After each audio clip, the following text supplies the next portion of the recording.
છોટાઉદેપુરના મલાજા ગામના વતની અને વિશ્વમાં બાબા પિઠોરાની કલાનો પ્રચાર પ્રસાર કર્યો હતો એવા માનસિંગભાઈ રાઠવા હવે રહ્યા નથી.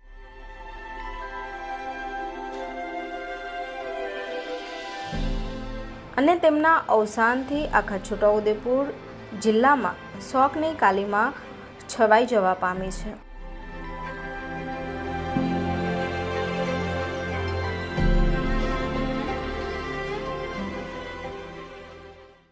માનસિંગભાઈ રાઠવા છેલ્લા 50 વર્ષથી બાબા પિઠોરાના લખારા તરીકે ઉત્કૃષ્ટ કામગીરી કરી હજારો ઘરોમાં તેમના કરકલમથી પિઠોરા લખવામાં આવ્યા છે. તો મહામહિમ સ્વર્ગીય ડૉક્ટર અબ્દુલ કલામ સાહેબના હસ્તે સન્માનિત થયા હતા. તો પ્રધાનમંત્રી નરેન્દ્ર મોદી અને તત્કાલીન મુખ્યમંત્રી આનંદીબેન પટેલના હસ્તે પણ સન્માનિત થયા છે. એવા વિશ્વ પ્રસિદ્ધ માનસિંગભાઈ રાઠવાનું આજે તેમના વતન મલાજા ખાતે અવસાન થયું છે.